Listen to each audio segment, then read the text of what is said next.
किससे कहानियाँ with motivation channel में आपका बहुत बहुत स्वागत है।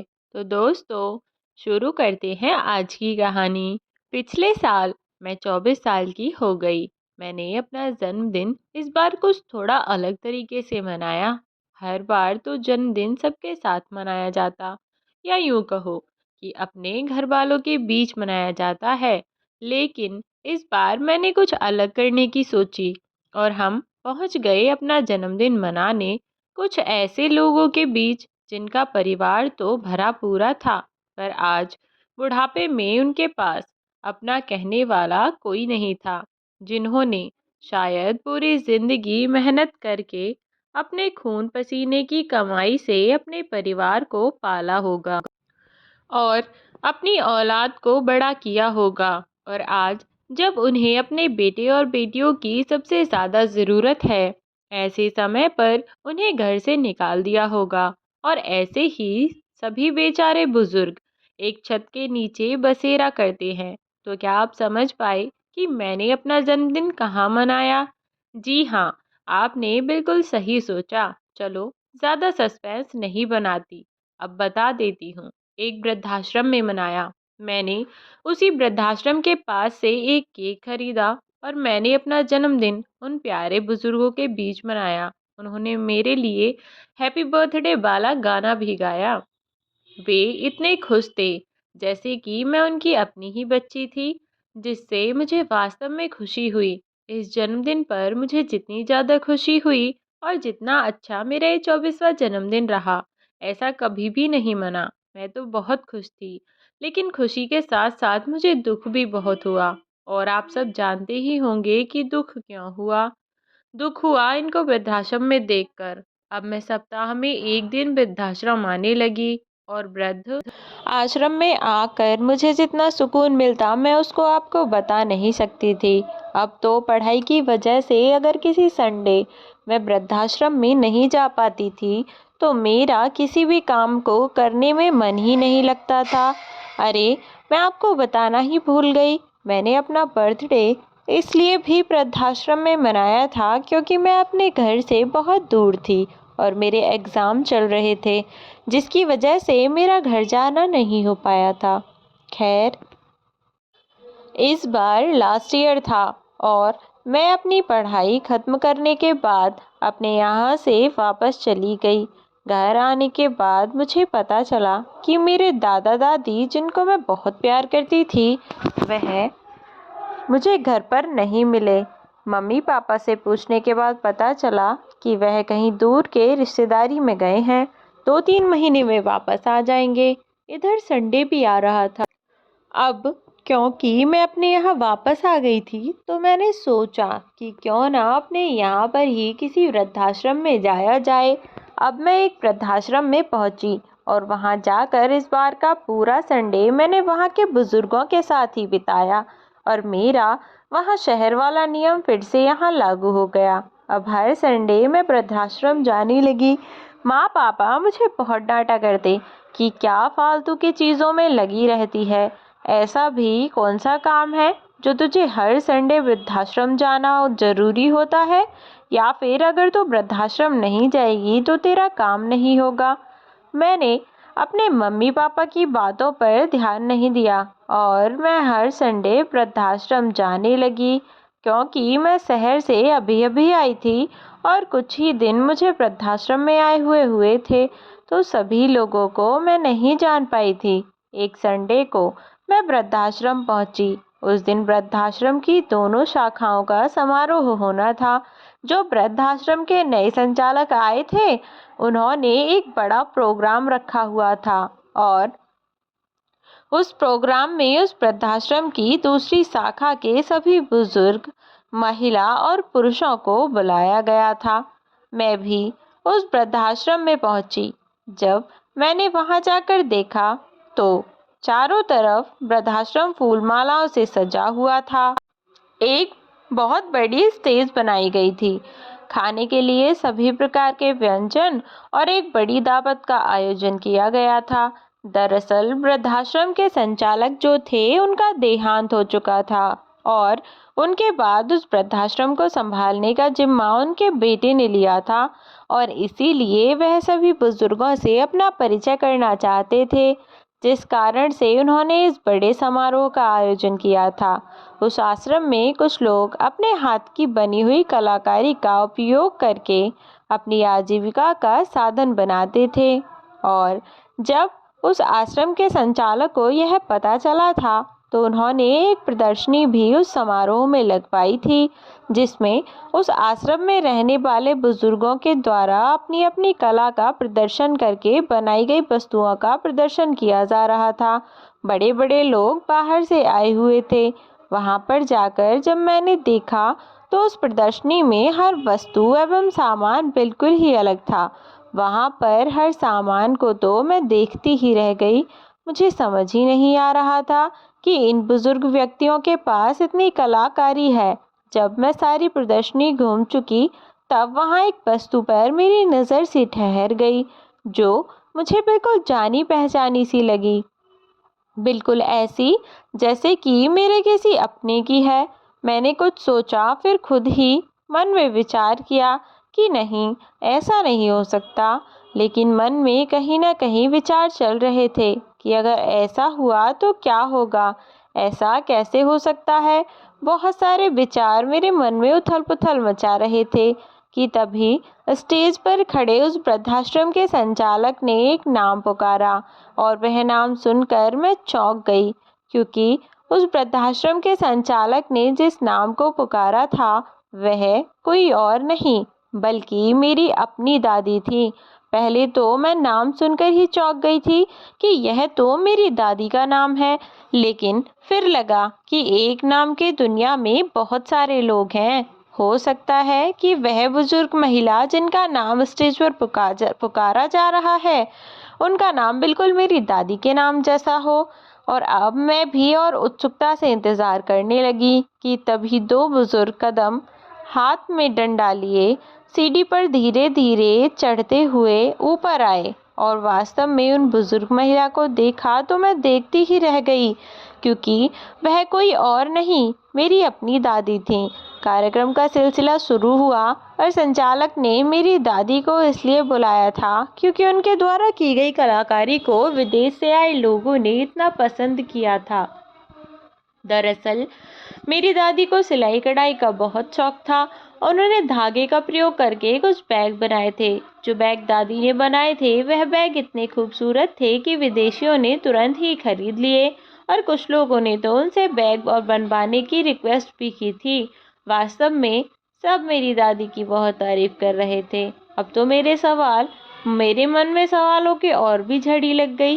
मुझे वास्तव में कुछ समझ ही नहीं आ रहा था कि मेरे माँ पापा ने तो मुझसे कहा था कि दादा दादी किसी दूर के रिश्तेदार के यहाँ गए हैं। जब भी मैं उनसे दादा दादी के बारे में पूछती तभी वह सारी बातों को टाल दिया करते थे। मुझे क्या पता था कि मुझे अपने दादा दादी एक दिन इस तरीके से यहाँ मिलेंगे, एक वृद्धाश्रम में। खैर, अब मुझे दादी से बात करनी थी। मुझे जानना था कि वह यहाँ तक आखिर कैसे पहुँचे।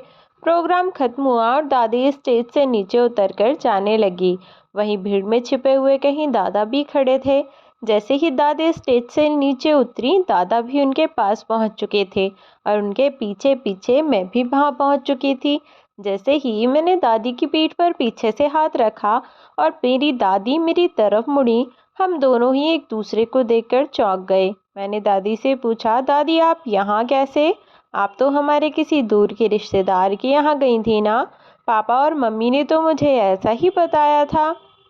दादी ने भी चौंकते हुए मुझे कहा, प्रिया बेटा तुम यहाँ कैसे? तुम तो विदेश में पढ़ाई करने के लिए गई थी ना? ओ दादी, पहले मेरी बात का जवाब दो, आप यहाँ कैसे? आपको पता है दादी, मैंने आपको कहाँ कहाँ नहीं ढूंढा। अब मैं अपनी दादी के गले लगकर जोर जोर से रोने लगी। दादी ने मुझे चुप किया, दादा ने भी मुझे समझाया और अब हम वहाँ से चले गए और जाकर दादी और दादा के कमरे में बैठे। मैं दादी से पूरे रास्ते, जब से दादी मुझे मिली थी और कमरे तक के बीच का सफ़र, मैं दादी से सवाल जवाब में ही किया। मैं बस दादी से सवाल पूछे जा रही थी, पर दादी कोई जवाब ही नहीं दे रही थी। फिर दादी ने मुझे कहा, प्रिया बेटा यहाँ बैठो। अब हम तीनों दादी के कमरे में पहुँच चुके थे। बेड पर बैठने के बाद दादी ने मुझे बताना शुरू किया कि प्रिया, वैसे तो मैं तुम्हें कुछ बताना नहीं चाहती थी बेटा, पर तुम इतनी जिद कर रही हो तो सुनो। दरअसल जब तुम विदेश चली गई थी, उसके बाद से तुम्हारी माँ अंजलि ने मुझे दिन रात परेशान करना शुरू कर दिया था। हालांकि वह मुझे पहले से ही पसंद कम करती थी, पर जब तक तुम थी तो उसे मौका नहीं मिला। तुम्हारे दादाजी पार्क में चले जाते और घर में अकेली ही रह जाती। तुम्हारे पापा भी अपने ऑफिस चले जाते और अब मैं और बहू दोनों ही रह जाते थे। बहू दिन रात चिक चिक करती रहती, जब देखो उल्टा सीधा सुनाती रहती। उसको तो मैं जैसे दुश्मन दिखाई देने लगी थी। कभी खाना नहीं बनाती तो कभी नाश्ता नहीं बनाती। कई बार तो मुझे भूखा ही सोना पड़ता। ज़्यादा कुछ कहती तो अगले दिन खाना नहीं दूंगी और तेरे हिस्से का कुत्ते को डाल दूंगी, ऐसा कहकर मुझे उल्टी सीधी गाली सुनाने लगती। कई बार वह तुम्हारे पापा से ही कहने लगती कि पता नहीं इस बुढ़िया बुढ़े को यहाँ क्यों रख रखा है। यह नहीं है कि इस वृद्धाश्रम में छोड़ दें। इतने दिनों तक घर में रह लिए, अब और क्या चाहिए इन्हें। तुम्हारे पापा, तुम्हारी माँ अंजलि की बात का कोई जवाब नहीं तो देते, लेकिन हमारी तरफ से भी कुछ नहीं बोलते थे। कभी कभी तो हमें बहुत दुख होता था कि भगवान ने न जाने हमें किन कर्मों की सजा दे रखी है। रोज रोज की चिक चिक से मैं भी परेशान आ गई थी। कभी तुम्हारी माँ गर्मी में फ्रिज का लॉक लगा दिया करती तो कभी सड़ी हुई सब्जी खाने को दे दिया करती। कई कई दिन की सड़ी हुई रोटी सब्जी खाने को देती। एक बार तो उसने कई दिन तक मुझे खाना ही नहीं दिया। मेरे ही सामने सारा खाना कुत्ते को डाल दिया और मुझे भूख इतनी ज़ोर से लगी थी कि कुत्ते के आगे से रोटी उठाकर मैं खाने को तैयार हो गई थी। मैं शुरू शुरू में तो, लेकिन वह तुम्हारे दादा की शर्म भी कर जाती थी। धीरे धीरे उसने सारी शर्म बेच खाई और अब तो उसने बदतमीजी की सारी हद पार करना शुरू कर दिया था। एक दिन गर्मी बहुत हो रही थी, मैं अपने कमरे में लेटी हुई थी कि अचानक से बिजली चली गई। मैं पसीने से लथपथ हो गई। बाहर आकर तुम्हारी माँ को आवाज़ लगाई, अंजलि बेटा, लाइट को क्या हो गया है? देखो तो ज़रा, मेरे कमरे में लाइट ही नहीं आ रही है। ज़रा एक बार तुम देख तो लो। अच्छा होगा, बहुत गर्मी हो रही है, पसीने भी बहुत आ रहे हैं। इस तरीके से तो मैं ज़रा भी नहीं सो पाऊंगी। उधर से तुम्हारी माँ गुस्से में दमदमाती हुई आई और बोली, नहीं सो पाओगी तो क्या करूं? महारानी हो कहीं की। अब बेटे की कमाई से एसी में मौज कर रही हो। कभी देखे भी थे तुमने एसी? और एक बात बताओ, पूरे दिन तुम यहाँ कमरे का एसी और पंखा चलाए रहती हो, इसमें बिजली खर्च नहीं होती है क्या? अरे, कम से कम मेरे पति के बारे में कुछ तो सोच लिया करो। वे बेचारे सुबह ही जाते हैं और शाम को घर में वापस आते हैं। हर वक्त बस काम ही काम में लगे रहते हैं। ऊपर से तुम बिजली का इतना सारा खर्चा कर देती हो। आज के बाद सिर्फ एक बार ही एसी चला करेगी, और वह भी जब जब मैं चाहूँगी तब। लेकिन बेटा, तुम्हारे कमरे की भी तो एसी चल रही है। बिजली का बिल तो उससे भी बढ़ेगा। कि तुम्हारी माँ ने जवाब दिया, सुन बुढ़िया, तेरी बातें सुनने के लिए नहीं बैठी हूँ मैं यहाँ। यह मेरा घर है। अगर रहना है तो मेरे तरीके से रह, वरना रास्ता उधर की तरफ है। शहर में बहुत सारे वृद्धाश्रम हैं, कहीं भी चली जा। वैसे भी मैं तुझसे तंग आ गई हूँ और रोटी बनाकर मुझे नहीं खिलाई जाएंगी तुम दोनों को। तुम्हारी माँ की सारी बातें तुम्हारे दादाजी ने भी सुनी थी। वह तो खड़े के खड़े ही रह गए, क्योंकि ऐसा पहली बार था कि तुम्हारी माँ ने उनके सामने ऐसा बर्ताव किया था। मेरे साथ तो उसका बर्ताव हमेशा से ही ऐसा था, इसलिए मुझे तो पता था कि वह किस हद तक गिर सकती है। अब तुम्हारे दादाजी को तो भी तभी घर छोड़कर जाने को तैयार थे, लेकिन मैं ही बेटे के मोह में पागल हो रही थी। खैर, अभी तो शुरुआत थी। जैसे तैसे मैं तुम्हारे दादाजी को समझाया बुझाया, और उसके बाद इतनी भारी गर्मी में हम लोग ऐसे ही रहते जैसे तुम्हारी माँ चाहती। पूरे दिन में बस एक बार कमरे का एसी चलाती। जैसे ही कमरा थोड़ा नॉर्मल हो जाता, उसके बाद पूरे 24 घंटे के लिए एसी बंद कर दिया करती। अगर ज़्यादा कुछ कहो तो घर में कलेश होती, इसलिए हमने कहना सुनना ही छोड़ दिया था। तुम्हारे पिता की वजह से हम भी सोच रहे थे कि चलो कोई बात नहीं, इकलौती औलाद है, कम से कम उसके साथ तो रह रहे हैं, जैसे भी हो चाहे। लेकिन तुम्हारी माँ का मन इतने से कहाँ भरा था, वह तो बस कोई बहाना ढूंढ रही थी, जैसे कि हम दोनों को घर से कैसे बाहर निकाला जाए। एक दिन तुम्हारे पिता ने कुछ पैसे लाकर तुम्हारी माँ को दिए थे। जिस समय तुम्हारी माँ को तुम्हारे पापा ने पैसे दिए थे, उस समय मैं भी वहाँ पर मौजूद थी। तुम्हारे पिता ने तुम्हारी माँ से कहा, अंजलि, यह कुछ पैसे हैं, इन्हें संभाल कर रखो। सुबह जब मैं ऑफिस जाऊंगा तब मैं तुमसे ले जाऊंगा। मुझे अच्छे से याद है कि तुम्हारे पिता ने कहा था कि यह कुल 50,000 रुपये हैं। अब तुम्हारी माँ अंजलि पैसे लेकर वहाँ से चली गई और अपने कमरे में रख दिए। अगली सुबह जब मैं और तुम्हारे दादाजी मंदिर से वापस आए तो देखा कि तुम्हारी माँ और पापा हम दोनों के कमरे की तलाशी कर रहे थे। हम दोनों ही चौंक गए। मैं तुम्हारे पिता से कहा, गिरीश बेटा क्या हुआ, और तुम दोनों हमारे कमरे में क्या ढूंढ रहे हो? देखा आपने इस बुढ़िया को कैसे इठला रही है, जैसे कुछ जानती ही नहीं। तुम्हारी माँ अंजलि बोली। तब मैंने कहा, अंजलि बेटा ऐसे क्यों बात कर रही हो और किस बारे में बात कर रही हो, जरा हमें भी तो पता लगे। अच्छा तो तुम्हें सच में नहीं पता है कि मैं किस बारे में बात कर रही हूँ? कल जो तुम्हारे बेटे ने मुझे 50,000 रुपये दिए थे, उसमें से 5,000 रुपये गायब हैं और घर में कोई नौकर तो है नहीं कि पैसे चुरा कर ले जाएगा। वैसे भी 2-4 दिन में तुम्हारी शादी की सालगिरह आने वाली है और परसों बाबूजी इनसे मांग भी रहे थे पैसे, तो हो सकता है ना कि तुम दोनों ने ही मिलकर वह 5,000 रुपये चुरा लिए हो। अब जल्दी से बता दो, वह 5,000 रुपये कहाँ रखे हैं? तुम्हारी माँ हम दोनों के ऊपर उल्टे सीधे इल्ज़ाम लगाए जा रही थी। साथ में तुम्हारे पापा भी वहाँ खड़े हुए थे।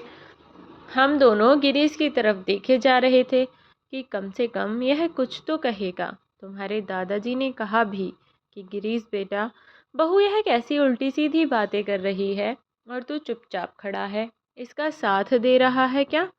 तुझे अपने माता पिता के ऊपर जरा सा भी भरोसा नहीं है? तब गिरीश ने कहा, रहने दीजिए ना पापा, गलत ही क्या कह रही है वह। अरे परसों आप मुझसे पैसे मांग तो रहे थे, पर मुझे यह नहीं पता था कि आप दोनों अपने ही घर में चोरी कर लोगे। अरे बुढ़ापे में सालगिरह मनाने का इतना ही शौक चढ़ा है तो थोड़ी सी मेहनत कर लेते। वैसे भी जब से आपका काम बंद हुआ है ना, आपको काम ही क्या है? 2 घंटे इस दोस्त के पास, 2 घंटे उस दोस्त के पास बैठाते हो। इसके अलावा आप कोई और काम करते भी हो और खर्चे के लिए आप दोनों मुंह फाड़ देते हैं। मुझे तो यह नहीं समझ आता कि तुम दोनों को अच्छी खासी रोटी मिल जाती है, बना बनाया खाना मिलता है, कपड़े मिल जाते हैं, इससे ज़्यादा और क्या चाहिए? तुम्हारे दादाजी तुम्हारे पापा के मुंह की ओर देखे ही जा रहे थे। उन्हें जैसे यकीन ही नहीं हो रहा था कि उनका वही बेटा है जिसके लिए उन्होंने अपनी पूरी जवानी को कुर्बान कर दिया था। यह तो सब ठीक था कि तुम्हारी माँ इतनी उल्टी सीधी खड़ी खोटी सुनाती थी, लेकिन अब तुम्हारे पापा ने भी जब तुम्हारे दादा और मेरे ऊपर चोरी का इल्ज़ाम लगाया तो हमसे जैसे बर्दाश्त ही न हुआ। तुम्हारे दादा कुछ कहते उससे पहले तुम्हारे पिता ने कहा, सुनो तुम दोनों, बहुत हुआ तुम दोनों का ड्रामा। अब और ड्रामा देखना ना तो मेरे बस की बात है और ना ही सुनना मेरे बस की बात है। चुपचाप बता दो कि 5,000 रुपये कहाँ रखे हैं। पर बेटा, हम दोनों को नहीं पता है कि तुम किन 5,000 की बात कर रहे हो और फिर हम क्यों चुराएंगे पैसे। कि तभी तुम्हारी माँ अंजलि ने कबर्ड से 5,000 रुपये निकालते हुए कहा, यह देखो, यहाँ है 5,000 रुपये। मैं ना कहती थी गिरीश कि तुम्हारे माँ बाप ने ही चुराए होंगे पैसे, लेकिन तुम तो विश्वास करने को तैयार ही नहीं थे। अब देख लिया ना इन दोनों की करतूत, बुढ़ापे में भी अपने ही घर में चोरी कर रहे हैं। अरे आज तो पैसे हैं, हो सकता है कल को गहना जेवर भी चुरा दें, फिर हम क्या करेंगे? मैं ना कहती थी गिरीश कि तुमने अपने माँ बाप को इस घर से बाहर निकाल दो। और भी तो दुनिया भर के माँ बाप हैं जो वृद्धाश्रम में रहते हैं, पर नहीं, तुम तो माता पिता के भक्त बने हुए घूमते थे ना। देख लिया आज की क्या किया है इन दोनों ने तुम्हारे साथ। अब जाओ यहाँ से और इन दोनों का सामान बाहर फेंक दो, चले जाएंगे कहीं, क्योंकि अब और मैं इन दोनों को इस घर में बर्दाश्त नहीं कर सकती। और इस तरीके से तुम्हारी माँ ने तुम्हारे पिता को हमारे खिलाफ भड़काया, और तुम्हारे पिता ने भी हम दोनों को इस उम्र में घर के बाहर निकाल कर फेंक दिया। मुझे तो यकीन ही नहीं हो रहा था कि मेरा इकलौता बेटा, जिसके लिए मैं इतना कुछ सहा, आज उसने इस उम्र में, जब उसे हमारा सहारा बनना चाहिए, हम दोनों को बेसहारा कर घर से बाहर निकाल कर खड़ा कर दिया। दादी यह सब बताती हुई फूट फूट कर रोए जा रही थी, और मुझे यकीन ही नहीं हो रहा था कि मेरे अपने माँ पापा मेरे दादा दादी के साथ ऐसा कैसे कर सकते हैं। मैं दादी को चुप किया और उन्हें समझाया कि कोई बात नहीं है दादी, आप परेशान मत हो, मम्मी पापा से मैं अपने तरीके से निपट लूँगी। वैसे दादी, आप तो छुपा रुस्तम निकली, आपने मुझे कभी वह पर्स बनाने नहीं सिखाए, आप तो अकेले अकेले कारीगर बनना चाहती थी। मैंने दादी की बातों को घुमाकर उनका ध्यान भटकाया तो दादी बोली, अरे मेरी माँ, अब सिखा दूंगी, क्यों परेशान होती है। और हम तीनों इस बात पर हंसने लगे। खैर, अपने दादा दादी के साथ बात करते करते कब शाम हो गई मुझे पता ही नहीं चला। मैं अब दादा दादी से कहकर अपने घर के लिए निकली। उधर मैंने अपने नाना नानी को फ़ोन किया और उनको सारी कहानी बताई। मैंने और नानी ने मिलकर एक प्लान बनाया। मैं घर पहुंची तो मम्मी पापा ने पूछा कि कहाँ गई थी। तब मैंने बताया कि आज संडे था तो मैं वृद्धाश्रम गई थी। खैर, उन्होंने मुझसे ज़्यादा सवाल जवाब नहीं किए। उसके बाद मैंने माँ से कहा, माँ, बहुत दिन हो गए हैं, दादा दादी तो यहाँ हैं नहीं। जैसा कि आपने कहा कि वह कहीं दूर के रिश्तेदार के यहाँ गए हुए हैं, और मुझे तो इतने दिन यहाँ आए हुए हो गए, कुछ उनकी बहुत याद आ रही है। तो हम क्यों ना नाना नानी को अपने घर बुला लें, या फिर हम दोनों ही नानी के घर चलते हैं, थोड़ा घूमना फिरना भी हो जाएगा। वैसे भी जब से मेरे एग्ज़ाम्स ख़त्म हुए हैं और मैं अपनी पढ़ाई करके लौटी हूँ, मैं नानी से नहीं मिली, और मम्मी भी इस बात के लिए राजी हो गई, और हम अगली सुबह नानी के घर के लिए निकल चल पड़े। जब हम नानी के घर पहुँचे तो वहाँ जाकर मेरी माँ ने जो देखा, उनकी आंखें खुली की खुली रह गईं।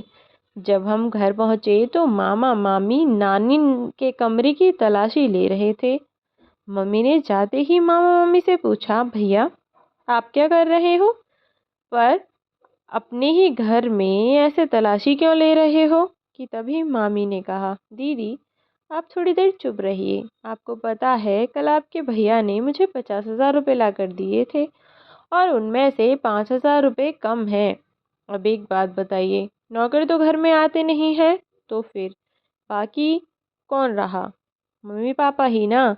और वैसे भी मम्मी जी का जन्मदिन आ रहा है, पापा जी कल ही इनसे पैसे भी मांग रहे थे, तो हो सकता है ना कि अपनी ज़रूरत को पूरा करने के लिए मम्मी पापा ने पैसे चुरा लिए हों। मम्मी ने इतना सुना तो मम्मी गुस्से से आग बबूला हो गई। भाभी, आपकी हिम्मत कैसे हुई मेरे मम्मी पापा के खिलाफ ऐसा बोलने की।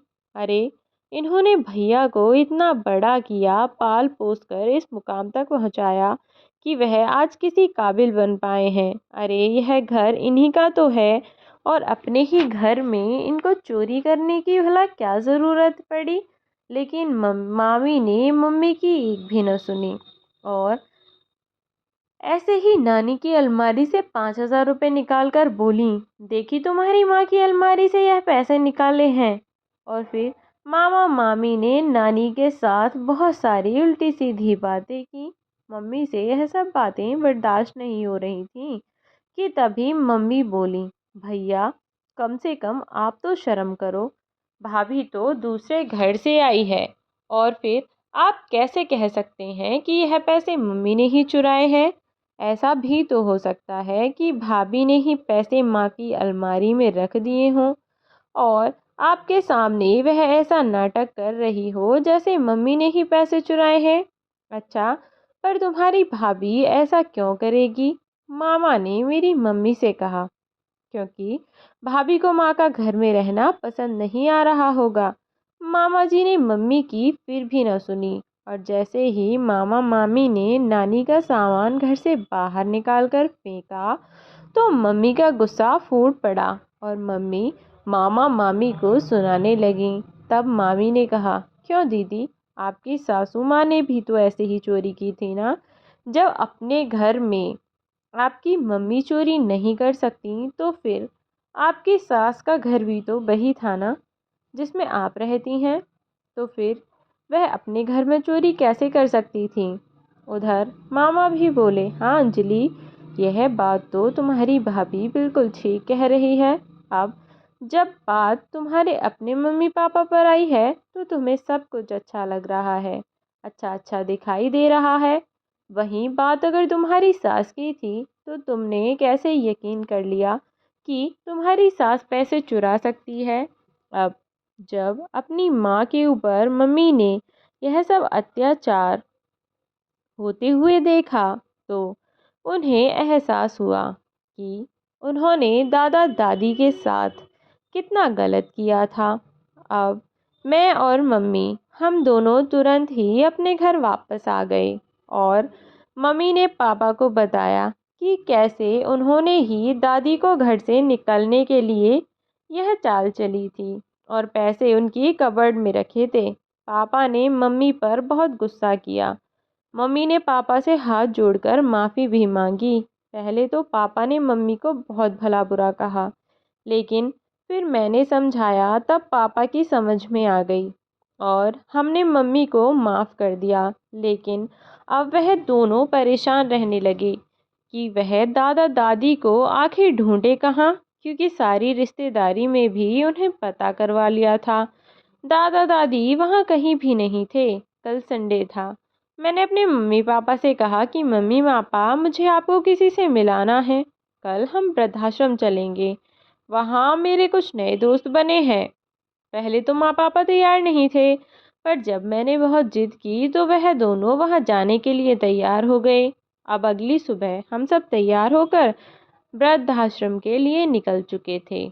वहाँ जाकर मैं अपने मम्मी पापा को अपने दादा दादी के कमरे में लेकर गई और जैसे ही मम्मी पापा ने वहाँ जाकर दादा दादी को देखा तो उनकी आंखें खुली की खुली रह गईं। मम्मी पापा ने दादा दादी से माफ़ी मांगी। मम्मी ने रोते गिड़गिड़ाते हुए अपने किए के लिए दादी के पैर भी पकड़े और मेरी दादी ने उन दोनों को माफ़ कर दिया। 1-2 मिनट में ही वहाँ नानी नाना का परिवार भी आ गया और फिर नानी ने मम्मी को बताया कि कैसे मम्मी की अकल ठिकाने लगाने के लिए मैंने मामा मामी ने नाना नानी के साथ मिलकर नाटक किया था ताकि उनको अपनी गलती का एहसास हो जाए। और सबसे ज़्यादा चौंकने की बात तो तब हो गई जब मम्मी पापा को यह पता चला कि यह सारा प्लान किसी और का नहीं था बल्कि मेरा था। पापा ने मुझे बहुत शाबाशी दी और मम्मी ने भी मुझे बहुत सारा प्यार दिया। अब हम लोग साथ साथ रहते हैं और मेरे दादा दादी के साथ रहकर मैं बहुत खुश हूँ। तो दोस्तों, कैसी लगी आपको हमारी आज की कहानी? कमेंट बॉक्स में बताना बिल्कुल भी ना भूलें। चैनल पर नए हैं तो चैनल को सब्सक्राइब कर दें और स्टोरी को लाइक कर दें। बाकी की स्टोरी नई नई मैं आपके लिए रोज़ लेकर आती रहूँगी। तब तक के लिए धन्यवाद। अपना ध्यान रखें और खुश रहें।